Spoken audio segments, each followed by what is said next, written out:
theyeshiva.net. Today's class is dedicated by our dear friends, Liz and Dr. Yechiel Mechel, here in Monsey, New York, in the loving memory and Le'elu Nishmas of Rebbetzin Sara Muschel, Sorah Bas Rabbi Yechiel Mechel, in honor of the yartzeit on the 23rd day of Cheshvan, today Chav Gimel Cheshvan, Chayei Nishmas Tzrura B'tzur HaChayim. She was an extraordinary pillar of the community, dedicated to her family, to her community, to the Jewish people, a source of education and inspiration, and we're honored to dedicate this shiur in her loving memory, and thank you to her special and incredible family. Yehi Zichra Baruch. They say that there was a new rabbi, and he was in the middle of giving a sermon. And in middle, he beaconed, he summoned the gabbai, the assistant of the synagogue, to come over to him, to approach him. Middle of the sermon, this was quite surprising. The gabbai comes over, and the rabbi says, there, Yankel is sitting in the third row, and he's fast asleep. Go wake him up. And the gabbai replied, and he says, dear rabbi, you put him to sleep, you wake him up. It's a well-known phenomenon that Jews fall asleep during sermons. Not only during sermons, they also fall asleep during lectures of professors, and they also fall asleep during board meetings. They also sometimes fall asleep at the table. But it's an old tradition, for some maybe a sacred tradition, when the rabbi gets up to speak, they fall asleep. This is an old tradition. There's an old anecdote I once heard from a rabbi in South Africa. He said, in South Africa, everybody comes Friday night to shul. So he says there was this rabbi, he's already a rabbi for 25 years, and every Friday night he gives a sermon, and this guy in the front, Berkowitz, falls asleep and starts snoring. Okay, it was like a known tradition. The rabbi starts speaking, Berkowitz starts snoring. One week, the rabbi's walking up to the pulpit. He's not even there yet. But Berkowitz is already snoring. The rabbi couldn't take it anymore. He gives a scream. He says, Berkowitz, was schlafst du? Why are you sleeping? Mela, every week you fall asleep after I start talking. I open my mouth and you feel I'm monotonous. I got nothing to say. I'm irrelevant. I'm boring. But this week I didn't even begin yet. I'm walking up towards the pulpit and you're already snoring. And Berkowitz looks up and says, Rabbi, I trust you.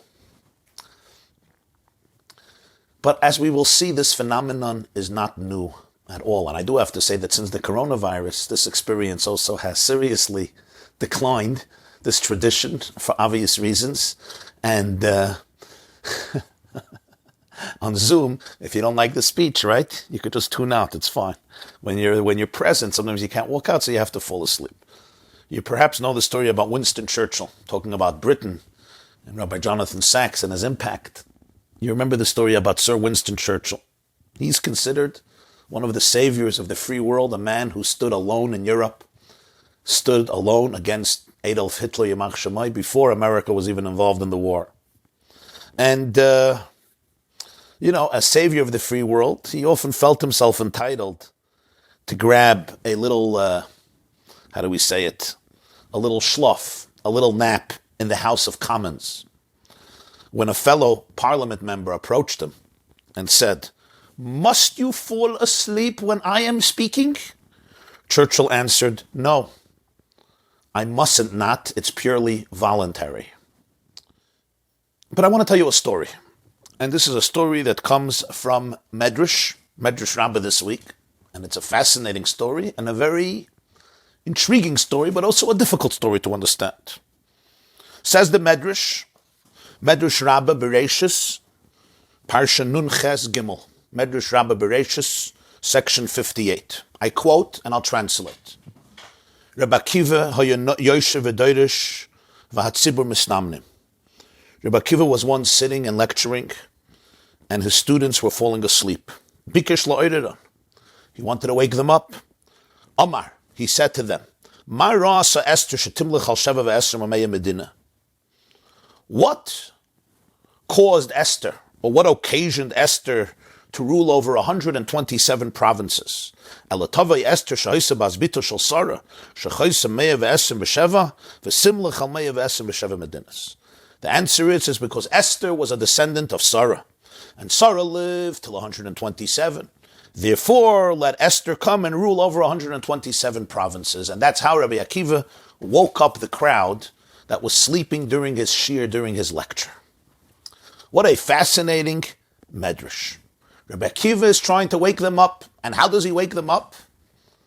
He asks why Esther, the queen of Achashverosh, the monarch of the great Persian Empire during the time of Purim, decides to reign over 127 provinces. It's because she's a granddaughter of Sorah, and Sorah lives 127 years, as the Torah says in this week's portion, Parshas Khayissara, so therefore her descendant reigns over 127 provinces, just like her grandmother lived for 127 years. And this is how Rabbi Akiva gets the audience to wake up. Now, it's a strange story, and it brings up quite a few questions. Number one, what exactly is the connection between Sarah's lifespan and Esther becoming a queen over 127 provinces? It seems completely coincidental. I mean, it's an interesting coincidence, 127 and 127. In the Megillah, we have Esther ruling over 127 provinces with her husband Achashverosh, and Sorah happens to live 127 years. But the connection seems very superficial at first glance.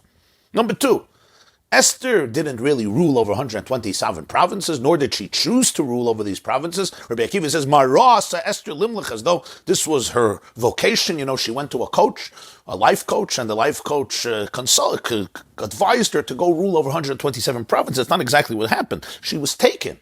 She was taken to King Achashverosh, who was enthralled by her beauty and her grace and her demeanor, and he chose her as his queen. What did Rabbi Akiva mean when he says that Esther decided or chose to rule over 127 provinces? Number three, Sorah did not choose the time of her death at the age of 27, nor does any person choose the time of their passing. The length of our life is God's choice. It's not ours. What is the meaning of the idea that in the merit of her living 127 years, her granddaughter merited to be such a powerful queen? This was not Sarah's choice. This was God's choice. Which brings us to the next question, the fourth question. Esther is not the only granddaughter of Sorah. If I'm not mistaken, every single Jewish woman who ever lived is a descendant of Sorah, including every woman who's joining us here today, including any Jewish woman around the world, including any Jewish woman who lived, is the progeny, the seed of Avraham and Sarah. According to the Midrash, then, let every granddaughter of Sorah reign over 127 provinces. Why only Esther? Perhaps the most important question is, why did Rabbi Akiva choose this particular insight as a way of waking up his sleepy crowd? I mean, he could have chosen, I assume, endless ideas and anecdotes, or numerous ideas and anecdotes. Why did he think that this statement would wake them? If I'm speaking to a crowd and I see people falling asleep,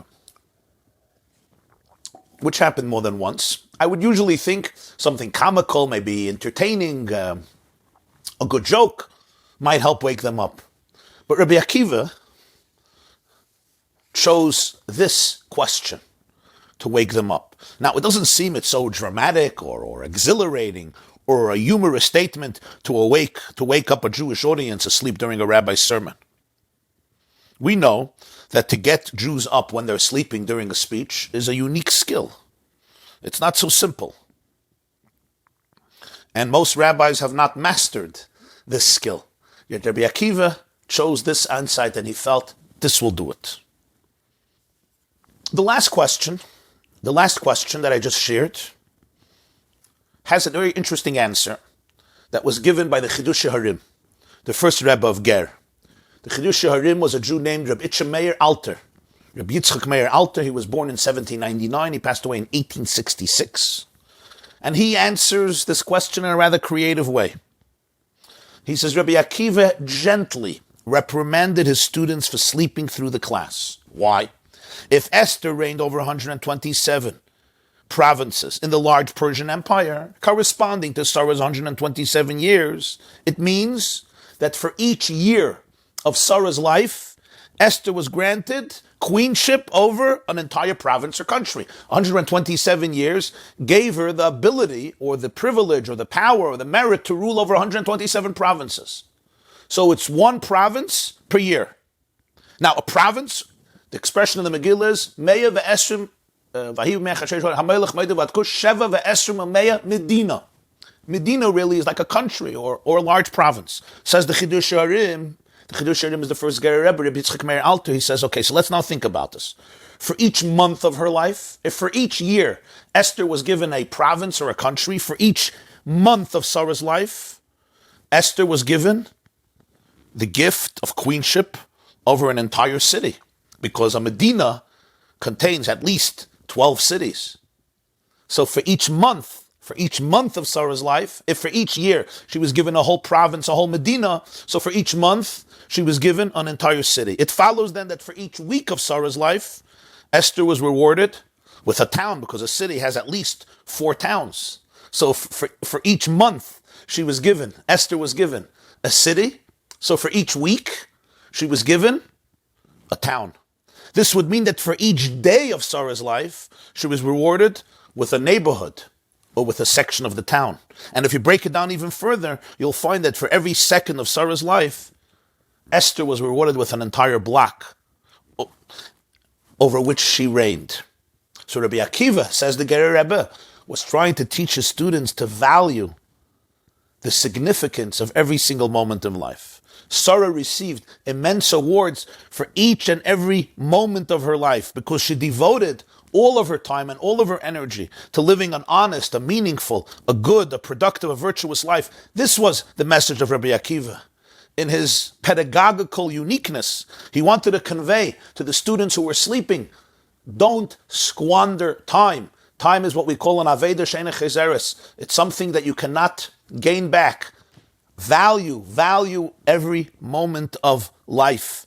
A resource like time is something that you do not want to waste, you do not want to squander. Each moment is pregnant with great, great potential. Somebody once said, imagine there is a bank. Each morning the bank credits your account with $86,400. It carries over no balance from day to day. It allows you to keep no cash balance, and every evening it cancels whatever part of the amount you failed to use during the day. What would you do? You would draw out every single cent, of course. But everybody has such a bank. And the name of this bank account is time. Every morning it credits you with 86,400 seconds. Every night it writes off as lost whatever of this you have failed to invest to good purpose. It carries over no balance. It allows no overdraft. Each day it opens a new account for you. If I failed to use the day's deposits, the loss is mine. There's no going back. There's no drawing against tomorrow. I have to live in the present on today's deposits. And time waits for no one. Yesterday is history. Tomorrow is mystery. Today is a gift, as they say. That's why we call it the present. It's a gift. To realize the value of 1 minute, ask a person who missed a train. To realize the value of 1 second, ask the person who just avoided an accident. To realize the value of 1 millisecond, ask the person who won a silver medal in the Olympics. So this, according to the Chidush Harim, was the subtle message Rabbi Akiva was conveying to his students. There's an old anecdote about a man who came to the therapist. He had a very serious problem. How can I help you? Asked the therapist. He says, therapist, doctor, please tell me what time is it? Therapist says it's 3:00. The patient says, oh no, God help me. Therapist says, what's the matter? The patient says, I've been asking the time all day and everybody gives me a different answer. This is crazy. Life is too chaotic. But there's something deep here. Everybody gives me a different answer when I ask them what time it is. It's interesting, right? Other questions, you expect more or less the same answer. Okay, if you ask who's the President of the United States of America now, you may not get the same answer from different people. But generally, you ask a question, and we hope people will give the same answer. With time, nobody will ever give the same answer, unless you're asking at the same moment 2 people. That's the uniqueness of time. They tell a story that Aristotle once asked his students, who is the greatest teacher in history who kills all of his students?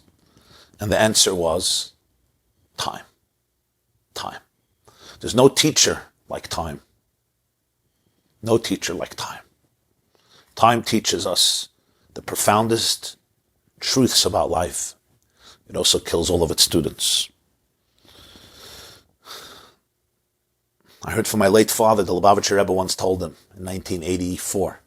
He said to him, in Yiddish, he says, the world says time is money. The world says that time is money. Ich sag, I say time is life. Time is life. This is what Rabbi Akiva was telling his students. Time is not only money, time is life. Don't sleep through your life. If you're sleeping in Rabbi Akiva's class, you're sleeping through life. Look at Sorah and see what she accomplished in 1 minute. You have to know when to sleep, where to sleep. And sometimes, some places you don't fall asleep. Rabbi Akiva is teaching. Rabbi Akiva is giving Torah. If you could sleep through this session, you're sleeping through life itself. There's a time to sleep. We all have to sleep. The Rambam says in Hilchos Deis that a person should sleep 8 hours a night. That's the healthy time for a person to sleep. There's the pasuk the Magen Avraham brings, Yashanti oz yanuachli. I sleep and then I have serenity, I have rest. Oz is Aleph Zayin, is 1 and 7, is 8 hours.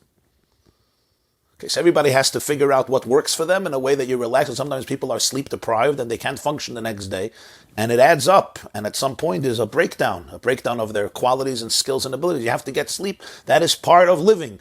That is how God created life. But you have to know where to sleep and when to sleep. When I was a child, the shul I grew up in, so Rosh Hashanah, there was a lot of people and there was a lot of pushing by the shofar blowing. And there was a gabbai, a Polish Yid, his name was Reb Moshe Pinchas HaKoyen Katz, Zechrono Levracha.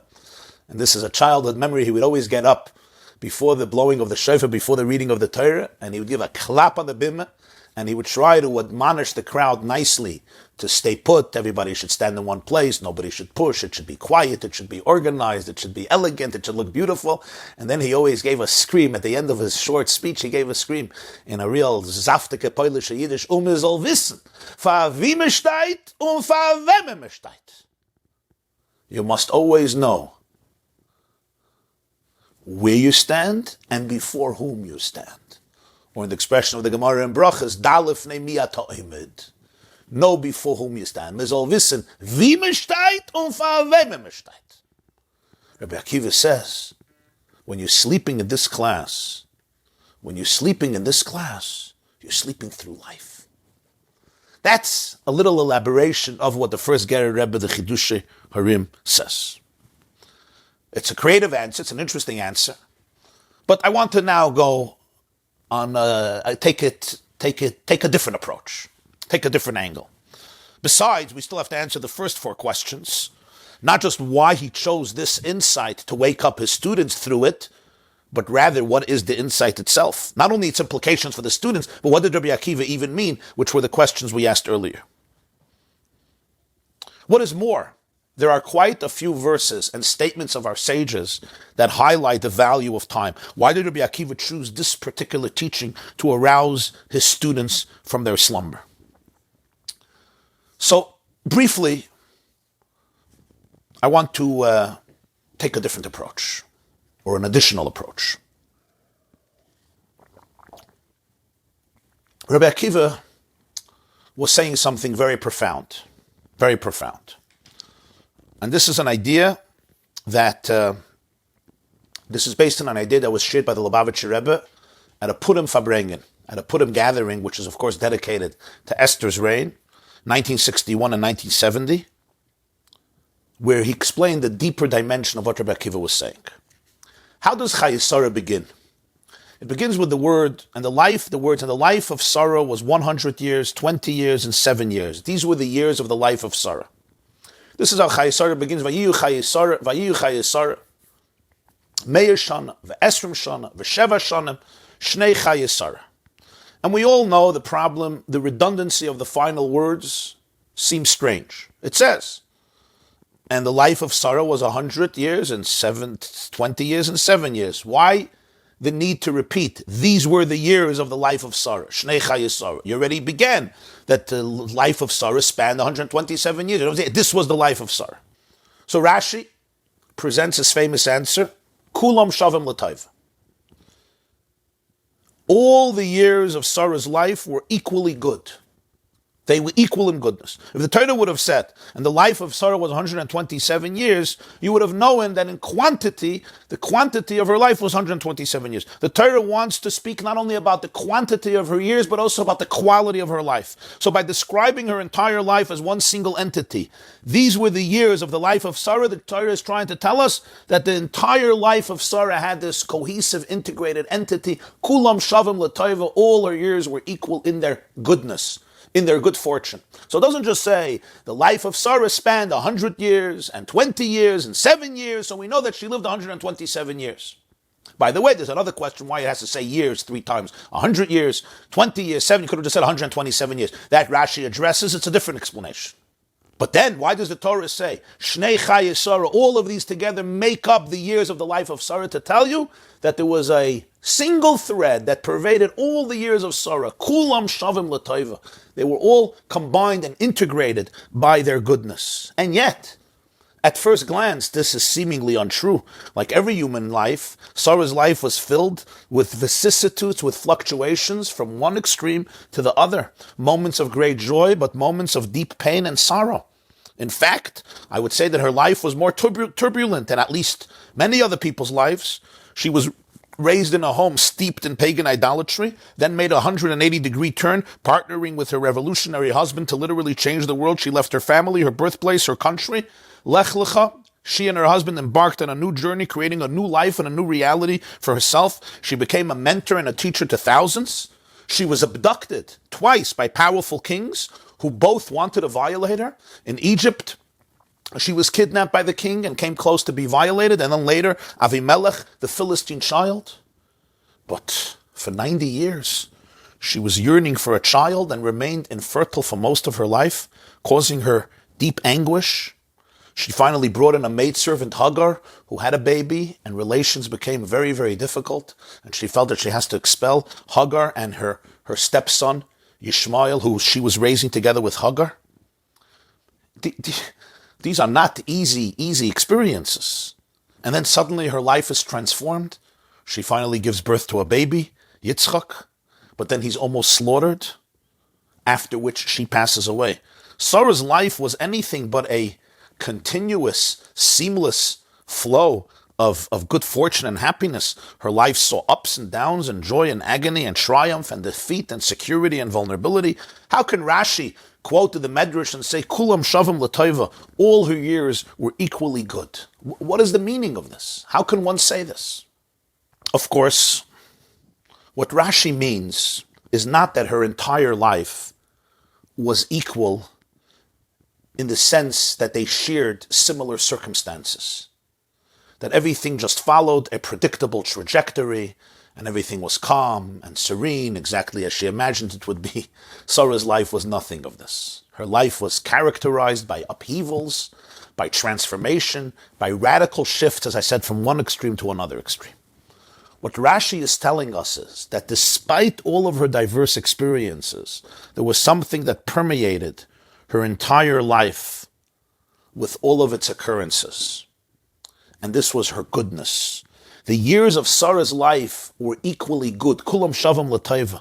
What this means is there was a goodness, a toiva, goodness, that permeated, that penetrated every single day, every single moment, every single experience of her life. She was a good person when she was a princess, a royal matriarch sitting on top of the world celebrating her newborn baby with reverence and respect showered upon her from multitudes of leaders and laymen alike. But she was the same good person when she was abducted by Parai, sitting in his palace, vulnerable and unguarded. She was the same good person when she was wealthy, affluent, and she was the same good person when she was an impoverished, wandering woman. Throughout all of it, her goodness shined equally. She never allowed the various turns of her life to deprive her of her focus on being good and on bringing goodness into the world. There was a Jew. I knew him. His name was Reb Mendel Futefas. Reb Mendel Futefas spent almost a decade of his life in Stalin's Gulag. He was born in the Soviet Union. His father died before he was born. So he was named by his bris Menachem Mendel Ben Menachem Mendel. He was named after his father. I remember when he would get an aliyah. I remember Rosh Hashanah, he would get an aliyah in shul. I still remember the Balkair, his name was Motl Shustam. He would say, Yamoid, Harav Menachem Mendel, Harav Menachem Mendel. It was very, as kids, we wanted to know, why does he have the same name like his tati? In some Sephardic communities, you name after somebody who's alive, but in our community it was very strange. Ashkenazim don't do this. You know why? My wife comes from a Sephardic family. She was named after her grandmother, who Baruch Hashem is still alive. Esther, actually, her grandmother, father's mother, was a Sephardic family from Saloniki, from Greece. But by the Ashkenazim, it's uncommon. And then, I learned that Reb Mendel's father passed away before he was born. His mother was pregnant, so the bris, he was named after his father. He did not have an easy life. He had 6 children, and 5 of them died during his lifetime. He was separated from his family, from his wife and surviving children for 20 years. And he was in the Gulag for close to 10 years, in Stalin's Gulag.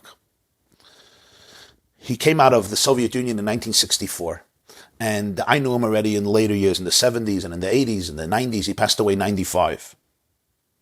So he related once that one of the ways in which he kept his sanity was he had to constantly engage his mind in the famous idea of the Baal Shem Tov. Baal Shem Tov said, from everything that a person sees or hears is a lesson in your service of Hashem, in your service of God. So he said, I learned many lessons in Siberia from many unusual teachers. He says one of the prisoners there claimed to be a tightrope walker. Siberia, the Gulag was filled with lots of people, millions of people, and a lot of interesting people, because Stalin exiled, clergy and professors. If you had a mind of your own and you thought and you expressed yourself, you probably ended up in the Gulag unless you were shot before that. So there were a lot of interesting people from all types of backgrounds. So he says this fellow claimed that he was a tightrope walker. Reb Mendel didn't know about this. We as kids went to circuses, we saw tightrope walkers. He never heard of such a thing. He couldn't imagine, first of all, how can it happen and why a person would waste his time walking on a rope and he might fall on his head and kill himself. He could just walk on the ground like everybody else. He couldn't wrap his brain around this concept of a tightrope walker. When Stalin died, Joseph Stalin Yamach Shemai died March 1953 after 30 years of his reign of terror since 1924 when Lenin died. So when Stalin died, the government eased up the pressure on many of the camps, the work camps, the concentration camps. They eased up the pressure. So some of the inmates decided to make a celebration, not for Stalin's death, you could be killed for that, but a celebration, that the pressure was off. And the tightrope walker finally found his chance to prove himself and authenticate the skill that he's been talking about. He found a long, thick rope somewhere in the camp in Siberia. He attached it to the side of a building about 10 feet above the ground. He stretched it to another building about 15 yards away, and he attached it there at the same height. And for a long time, he was up on a ladder, pulling, testing, fastening the rope, until everything was finally ready for the great display of talent. A crowd gathers around. Remember, this is in a Siberian camp. The man removes his shoes and he climbs up the ladder onto the rope. Reb Mendel Futefas, a chassid, a yid, was one of the first to get interested. He was quite interested. And this is what Reb Mendel shared.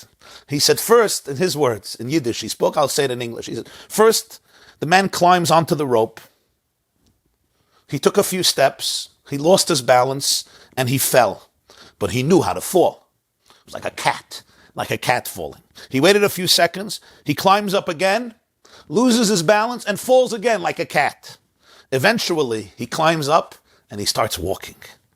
And then he starts dancing from one foot to the other foot. He's dancing to the rhythm of all of the onlookers who are applauding him. Then he gets to the end. He turns around. He dances back to where he started. He climbs down, and the crowd is applauding him and cheering him. Such entertainment in Siberia was historic. After shaking everybody's hands, he walks over to Reb Mendel Futefas, and with a satisfied smile, he says, "Nu, Rebbe," in Russian he says, "Rabbina, what do you think? Rabbin, what do you think now?" Reb Mendel says, "I have to say, I was impressed. But I have to ask you, how do you do it? How could you walk in such a thin rope without falling off?"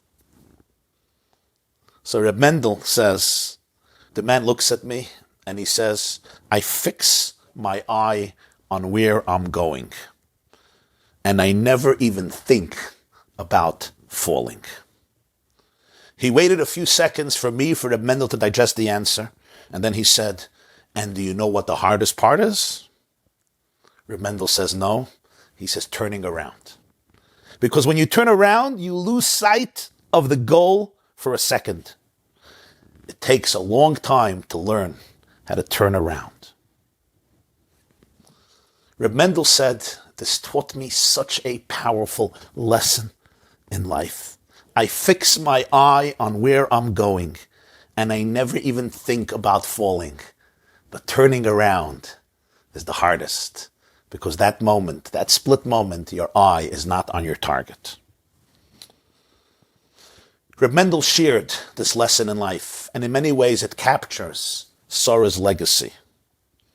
None of us can choose how long we live, nor can we always choose the circumstances of the life we need to tackle. Yes, we should always try to enhance our circumstances and enjoy the most delicious, serene, tranquil circumstances with revealed goodness. But not all of the circumstances can we choose. I once heard from Rabbi Jonathan Sachs, Zechrono Livracha, that towering intellect and Jewish personality who passed away last Shabbos. And I heard from him that in 1968, he was a Cambridge University student. He traveled the United States of America for a few months on a Greyhound bus. It's a story that he shared, I think, quite a few times. And he visited many Jewish intellectuals and leaders and rabbis and thinkers. And one of his visits was at the office of the Lubavitcher Rebbe in Eastern Parkway in Brooklyn. And he came into the Rebbe, he said it was the middle of the night. I think it was around 2 o'clock a.m., if I'm not mistaken, around then. And he came to ask questions. He was a bright student, as is quite obvious today. Brilliant student. And he had lots of questions, philosophical questions, theological questions, spiritual questions, religious questions. And he posed them to the Rebbe. And the Rebbe responded. It was a very long conversation, he said. But then something happened that he did not expect. All the people he visited, he asked the questions and they gave the answers. He says, suddenly, the Rebbe started to ask him questions. He was a young boy. He was like, I don't know, probably 20 years old. I assume around 20. Yeah, I think exactly 20 years old, 19, 21 maybe, very young, a young philosophy student. And the Rebbe started to ask him, how many Jewish students are there in Cambridge University? How involved are they in Judaism? What is their relationship to the Jewish people? What are you doing for the Jewish students in Cambridge? The Rebbe started to ask him all these questions as though he was the Chabad Shliach at Cambridge University, or he was another rabbi or Rosh Yeshiva or director of some major Jewish organization at Cambridge University when he was just a philosophy student trying to figure out his life and the truths of existence. So he said, to quote Rabbi Sachs, he says, as a good British gentleman, I started to respond and say, in the situation I find myself in, and he was looking to end the sentence, something like, I can't, I don't have time, whatever. He says, the Rebbe interrupted him mid-sentence and said, a person never finds himself in a situation. A person puts himself in a situation. And when you put yourself in one situation, you can always relocate yourself into another situation. And then he went on with suggesting to young Jonathan Sachs to become a Jewish leader. And ultimately, to become a rabbi's rabbi. This is 1968. Around a quarter of a century later, he became the chief rabbi of Great Britain when he shared this story. Sometimes, it seems that I am put in a situation. I did not choose the situation. I did not choose these circumstances. I would have wanted and dreamt and aspired of other circumstances. But this is where I am. How do I view it? Do I find myself in the situation? Or do I put myself in the situation? The physical circumstances may not change, but my perspective, my vantage point, how I discern it, how I view it, how I judge it, and most importantly, how I define my relationship with it, there lay the major difference between a good life and a cursed life. Between a life that is filled with goodness and inner joy and purpose and meaning, and a life that is filled with suffering and agony. Because there's one thing that I can and I must choose, that throughout my entire life story, notwithstanding the challenges, throughout your entire life story, notwithstanding your challenges, you remain good, pure, innocent, dignified, moral. And you remember that you are an ambassador. You were sent on a mission. God sent your soul down here to this world to do something. And this is part of your mission. This must be the unifying theme of my life. I can't always create a life in which all the circumstances are uniform. What happened yesterday will happen today, will happen tomorrow. No matter my conditions, no matter my situations, no matter your conditions or circumstances, your goodness can always glow. Your purity, your idealism, your love, your resilience, your faith, your fortitude, your inner wisdom and your commitment to truth, authenticity, depth, integrity, and emes can always be there. You may be a millionaire owning 7 homes and a yacht and a private jet. Or you may be a Jacobson. How do we translate a Jacobson? A struggling worker trying to save your home from foreclosure.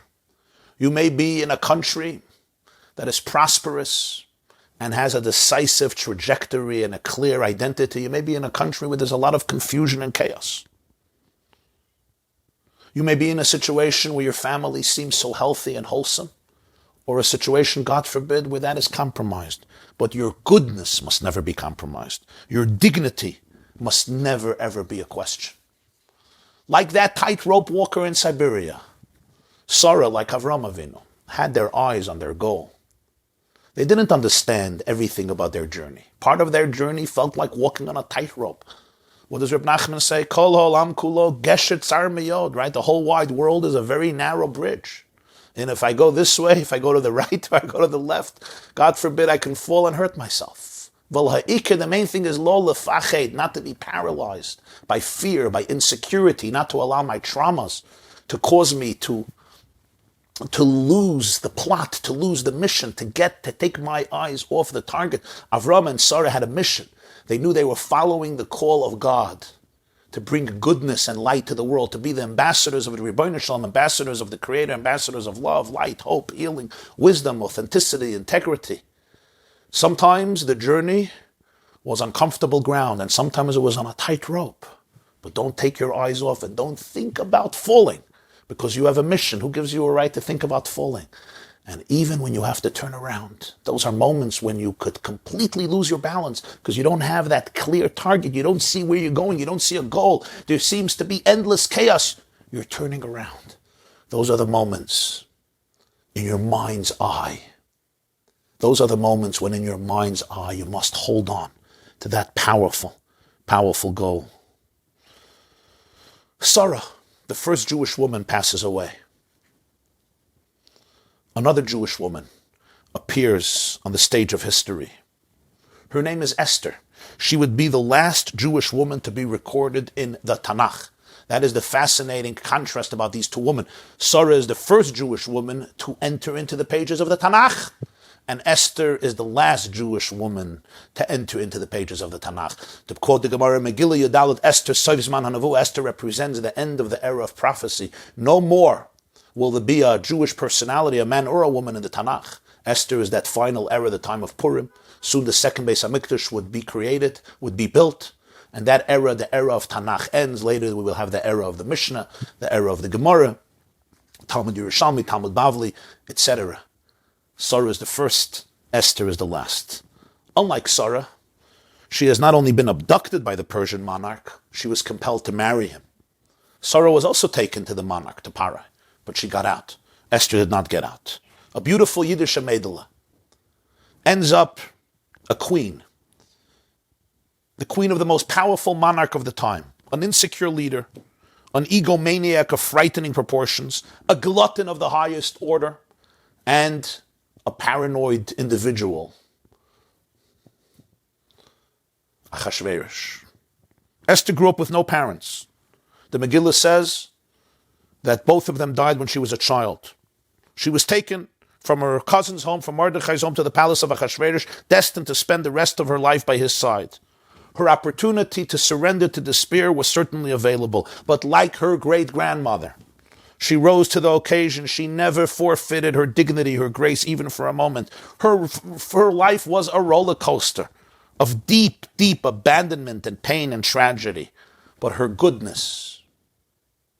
The Gemara says, Chut shel chesed mashochala. Whoever saw Esther was enthralled by her grace. There was a thread of kindness, of chesed, of taiva, that bedecked her. She lived in a halo of light.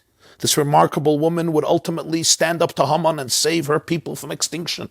She could have surrendered to despair and melancholy, but she understood she has a shlichus. She was walking a tightrope, but she's on a mission. She's not a victim of circumstances. She is an ambassador that was sent into the palace. Why? She did not know.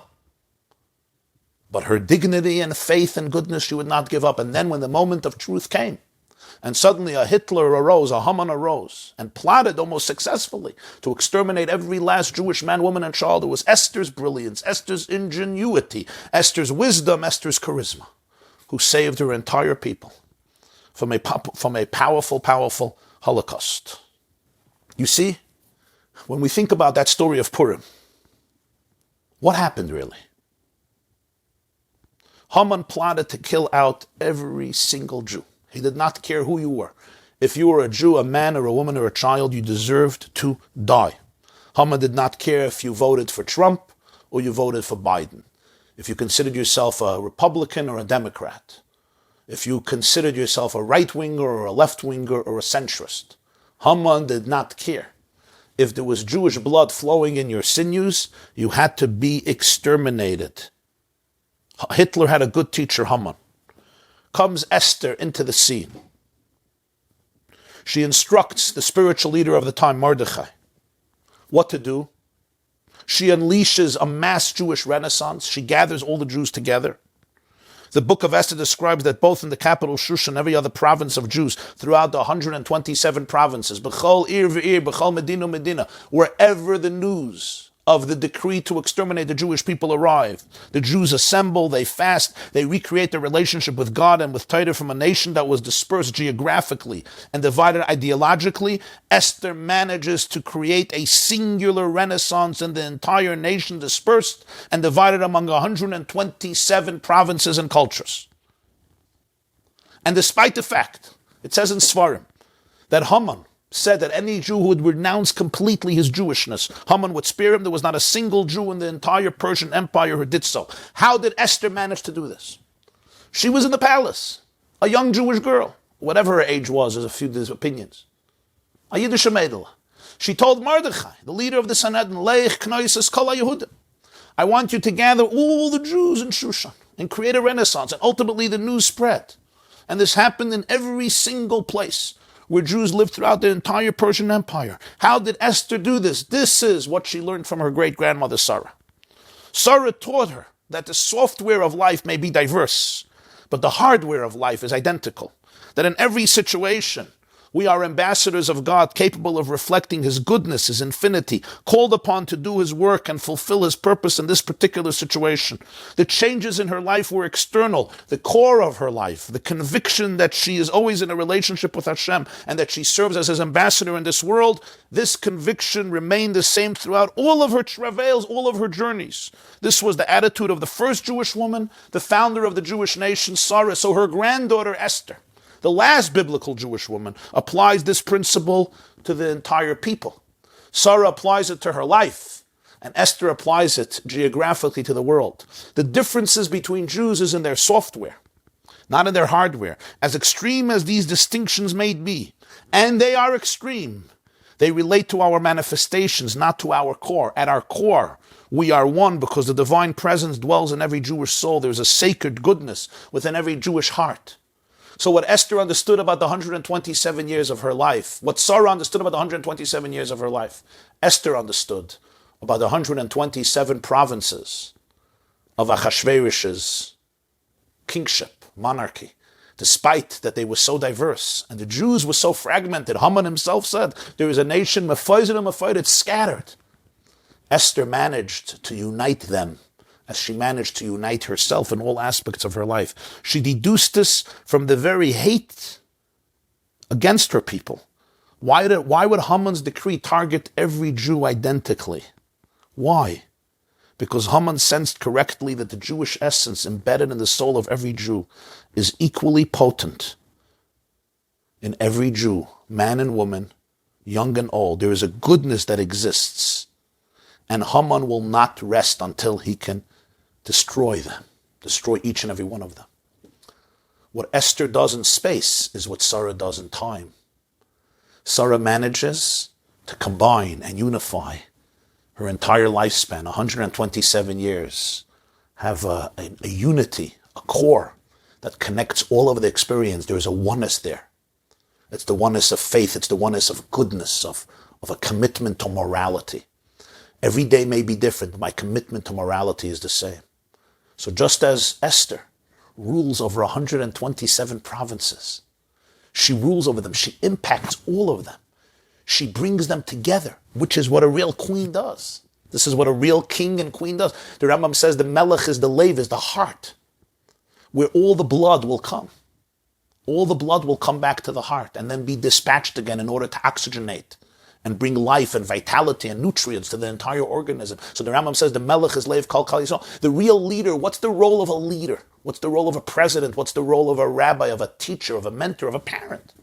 What's the role of a king, of a queen, of every form of leadership? The role of the leader is to articulate a vision that unites the people, to take individual people who are fragmented, both in terms of personality and in terms of genetic makeup and in terms of vocation, and bring them together towards a common goal, a common vision, even if there are differences, and the differences remain. It's like pieces of a jigsaw puzzle, ultimately creating one larger picture, like a symphony combining so many different musicians who are ultimately creating a symphony. That's what a real powerful leader does. Articulate something that touches each one of our souls and which we can all connect to. Sorah had that gift in her own life. 127 years were defined by a mission, by a story, by a singular story. And what Sorah does in time, Esther does in space.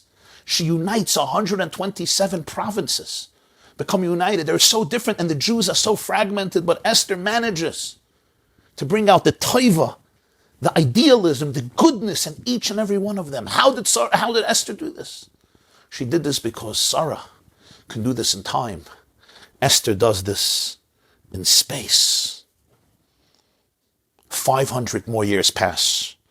Rabbi Akiva is the great sage of the 2nd century after the Common Era. He observed the destruction of the second Beis HaMikdash, almost the complete annihilation of Jewish life and culture by the hands of the Roman tyranny. Beis HaMikdash was destroyed in 70 after the Common Era. Rabbi Akiva lived during that era. He's lecturing to his students. Rabbi Akiva is not just giving a lecture to entertain them or even just to teach them. Rabbi Akiva is the one who embodies the very tradition of Judaism. The Gemara says in Sanhedrin, Kul hu alibad Rabbi Akiva. The entire oral Torah Shabbat Peh, the oral tradition we have today, comes from Rabbi Akiva.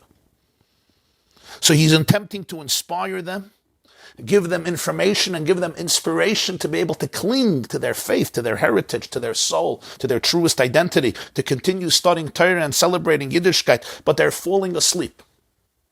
Their falling asleep may not only mean physically, the Bnei Yissaschar says this, it may also mean spiritually. They're uninterested. Why do we fall asleep? We fall asleep because we find the information to be either boring or irrelevant. When something touches you at your core, you don't fall asleep. They're not interested. Maybe they have too much pain or too much distress to remain inspired and joyous. So what happens? They doze off. These students lived in one of the darkest moments of Jewish history. After the destruction of the second Beis HaMikdash, Bar Kochva attempted a final rebellion against Rome, but he was horrifically defeated. Many lives had been taken. The spirit and the morale of the Jewish people was low, and Rabbi Akiva, who was often referred to as the eternal optimist in all the stories that we see in the Midrash and in the Gemara about him, notices his emotionally weary students. This is not just a physical sleep. This is also a moral and spiritual and emotional sleep. How will the great master Rabbi Akiva wake them up from their slumber? The Midrash is not only telling us a story about Rabbi Akiva getting up, and some people were exhausted and they fell asleep, and Rabbi Akiva said, okay, let me talk to them about Sorah and Esther. There is a deep existential conversation. How will Rabbi Akiva manage to wake up his students? How will he kindle their spark, inspire their heart, ignite their soul, and restore purpose to their shattered circumstances? That's the question in Rabbi Akiva's mind. So Rabbi Akiva reminded his students of two Jewish women who lived a long time ago, Sorah and Esther, who made their mark on the world by overcoming difficulties.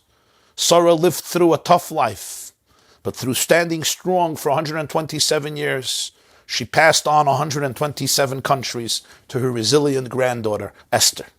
Rabbi Akiva taught them that even if their software may be asleep, their core, their hardware is not asleep. Ani yeshena v'libi er, we say in the Song of Songs. I am asleep, but my heart is awake. That's what the bride sings in the Song of Songs. There's something very profound. I am asleep, but my heart is awake. I may not feel my heart, but my heart is awake. The profound connection between a Jew and his or her inner divinity and goodness may be dormant, it may be invisible, it may be going through a difficult period, but it's always present beneath the surface. It's like a black, dark coal which seems to have lost its fire, its passion, but if you fan it, the fire will emerge in its full glow and its full heat and warmth. Esther Hamalka, Rabbi Akiva tells his drowsy, exhausted disciples, managed to create a renaissance and a transformation in the hearts and souls of Jews from all stripes and colors dispersed over 127 provinces, because Esther learned from Sorah that your inner goodness, your inner spark is never extinguished, even if you feel that you're deep in sleep. That's what we say in the Chayei. His'ori, kiva oirech kumi oiri, uri shir daberi. Kvoid Hashem alayich nigla. Arise, your light is coming. Rise up and shine. Awaken, utter a song, because the glory of God is revealed upon you. And in our generation too, when we read the story, it's filled with its own anxieties. People are anxious and people are scared. People are downtrodden and people are distressed and people are overwhelmed. Individually, collectively, there is uncertainty, there is doubt. Some people are very scared. We often feel drowsy, exhausted, depleted, apathetic, indifferent, scared, mad, angry, sad. We love sleeping not only by sermons, but also in other situations. Yet, like Esther and like Rabbi Akiva, we too could learn from Sorah to remember that notwithstanding any of the circumstances around you, kulam shavim l'taiva, you can always retain and allow your inner infinite godliness and goodness to emerge. We never find ourselves in situations. We put ourselves in situations. And when you put yourself in one situation, you can put yourself in another situation. That spark in you must never, ever falter. And when you have the courage to look deeper, you will see yourself alive and well. You will see yourself driven and good and idealistic. And if you look even deeper, you will see your entire nation alive and well, awaiting the fire that will wake them up from their sleep and bring to the fore their inner light and their inner glory. Thank you very much and have a beautiful and wonderful week. Let me take some questions. Okay, question number 1. Did Sorah start living that way from the time she was born? 127 years was the total amount of her life. So I'm thinking yes. But how does one do that? From the very beginning? It's a great question. And it's a wonderful, wonderful question you're asking. And the answer to this, I'll refer you to an essay that I wrote, and it's on the yeshiva.net in Parshas Vayera and maybe also khayissara.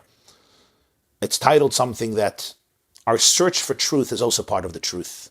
There's also a class I gave on this that was just posted last week. The search of truth is also part of the truth, which means even the early years of Sorah, till she discovered all of this, became part of this goodness.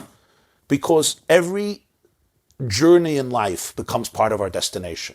Even if I failed, even if there was failure in my life and disappointments caused by myself or caused by others, they can ultimately be redefined as catalysts, as springboards, as foundations to create a much deeper beginning and a new awareness. So this doesn't mean that she never made mistakes.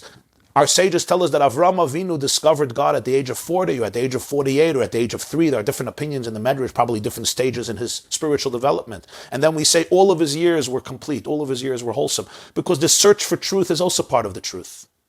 The fact that I search, I'm looking for something. I may make mistakes, but it's also part of my search. That itself is part of my destination, because those were the steps that were necessary to bring me to this place. Psychologically, sometimes in our young years, we develop certain survival skills that later prove to be disastrous. But instead of blaming ourselves, we have to look at with compassion at the earlier mistakes, because maybe those were the skills you needed then to survive. And now as a mature adult, you can look back and say, I'm safe now, and I could let go of those survival skills. I can open myself up more. And when I can do that, I can retroactively redefine all of those journeys as part of my spiritual oneness with my soul and my purpose of creation. Next question. Did I understand correctly that Sorah and Esther are the only women mentioned in the Torah? No, of course not. I don't know what you. Why would you think Sorah and Esther are the only women mentioned in the Torah? There's a lot of women mentioned in the Torah. Let's not forget Chava. Let's not forget Eve. Let's not forget Sarah, Rebecca, Rachel, Leah, and many, many more will be mentioned in the Torah and the Tanakh. Sarah is the first Jew, the first Jewish woman in the Tanakh, and Esther is the last Jewish woman in the Tanakh. That's what I meant. Sarah is the first Jewish woman in the Tanakh, and Esther is the last. But of course, in between them, there will be many, many Jewish and non-Jewish women who will be mentioned. How does one practically achieve this that you have been explaining, Rabbi Jacobson? What do I do every day in order to achieve this? It's a great question. It's a very personal question. What I would say is maybe the best thing, or one practical method, is morning, when you wake up. When we wake up, the Jewish tradition is, when we're still in bed, we say a little meditation. In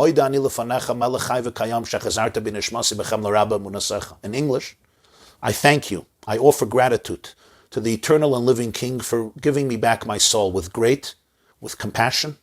Your faith in me is great. And that's a time to identify and place your eyes on the target of your day. That's the time you're starting to walk the tightrope. You're getting out of bed. You're taking on a new day. Have your eyes on the target. What's my target? My target is I have a neshama, I have a soul. It's a piece of God. I'm an ambassador of God today to bring goodness and light to me, to my home, to my family, to my children, to my loved ones, to my community, and to the world. And then in the morning, spend some time praying, meditating, studying, connecting to this core in yourself. This is before emails and textings and WhatsApps and watching the news and giving comments about Biden and Trump and the elections and COVID-19. Before all of that, connecting to that inner core. And then, as we take on the day, whatever it brings, hopefully it'll bring only great fortune and good blessings and a lot of money and a lot of success and a lot of health for everybody. But whatever the circumstances are, you are connected to that very, very powerful core. Next question. How do I maximize and use all of my time? How do I deal with laziness and wasting time? Okay. There is a difference, and am I not allowed to relax? Another question. No, listen, there's a difference between relaxing and laziness are not the same thing, right?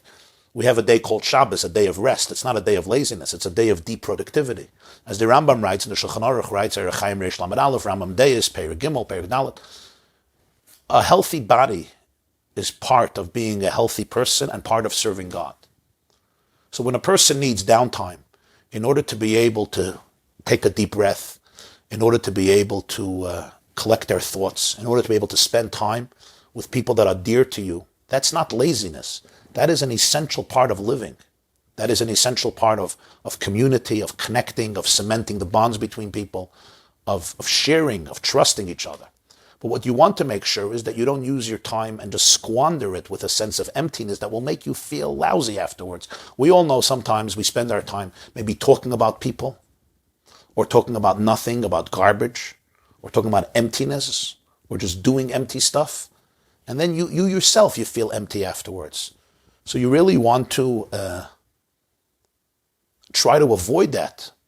And again, I think a lot of it starts starts with your mornings. When you wake up, how you wake up, create a schedule for yourself, be disciplined about it. You shouldn't be waking up late. You should be waking up on time, early, and make sure your mornings are spent well, because that really creates the momentum for the day. And perhaps different people are different. Some people they're more technical, most people are more artistic. For artistic people, it can be harder because, their mind goes all over the place and they love staying up till 3 o'clock in the morning, and they become creative at 1 o'clock in the morning. Till then, they're dead. So you really have to know who you are and what your nature is. But the common denominator is consistency is important. Rabbi Jonathan Sacks wrote a line, an excellent line. Rabbi Jonathan Sacks wrote, I don't know if I'm quoting it verbatim with his eloquence, but more or less, consistency is the soil upon which creativity grows. I cannot grow a plant in a vacuum. I need the earth. Creativity doesn't happen in a vacuum. Consistency is the soil upon which creativity can grow. Very creative people, very successful people are also blessed with consistency. They have to work on themselves. They have to work on themselves because they need schedule, they need structure. Again, there's different types of people, and some people need different types of structures than other. For one person, something is structure. For the other person, it's incarceration. But some type of structure and discipline and consistency is very important, which is why the halacha is very much about routine. I wake up in the morning and I daven. There's davening before sunset and there's davening at night. We orchestrate our time in a way that it's attuned to the heartbeat and the rhythm of nature. The sun rises and the sun sets, and it creates movement in human behavior and human soul because you're part of a rhythm. The world is a symphony. You could look outside the window. The world is a symphony, and your body is a symphony. And there's that constant movement, and you want to make sure to march to the beat. And that's what consistency is. It's recognizing there's something called morning, there's something called evening, vayi erev, vayi voiker, yom echad. That's why we have Zman Kriyashma, the time of Kriyashma, and Zman Tefillah, the time of davening. We have Shachas, we have Mincha, we have all the mitzvahs, Shahazman Grama, that are bound by time for the men who need this desperately. And this is all a way of grounding great creative philosophical ideas within daily routine and consistency. And that's what makes it much more real. It becomes internalized. Judaism could have just been about grand theological ideas of the cosmos and the people. Okay, it's beautiful. But ultimately the power of Yiddishkeit is, you remember the class we did from the Maharal, the consistency. This class will, again, Be'ezer Hashem, happen next Tuesday, 9:45 a.m. I hope you'll all be here. Share it with your friends. You can also watch a replay on theyeshiva.net and share it with your friends as well. I'm also happy to inform you that next Monday morning, we will once again begin our early morning Jewish spirituality text-based classes. Monday and Thursday morning, 7:30 in the morning. Everybody is welcome. Right here on the yeshiva.net or on Zoom. That's going to begin next Monday morning, Be'ezer Hashem. 7:30 in the morning, we learn a text of Chassidus, of Jewish spirituality, Chassidus, Kabbalah, and we're going to explore it. That's Monday and Thursday. And next Tuesday, 9:45, we will, God willing, have another women's class. In the meantime, have a beautiful, inspired, uplifting, meaningful, and focused week. Thank you. This class is brought to you by theyeshiva.net. Please help us continue the classes. Make even a small contribution at www.theyeshiva.net/donate.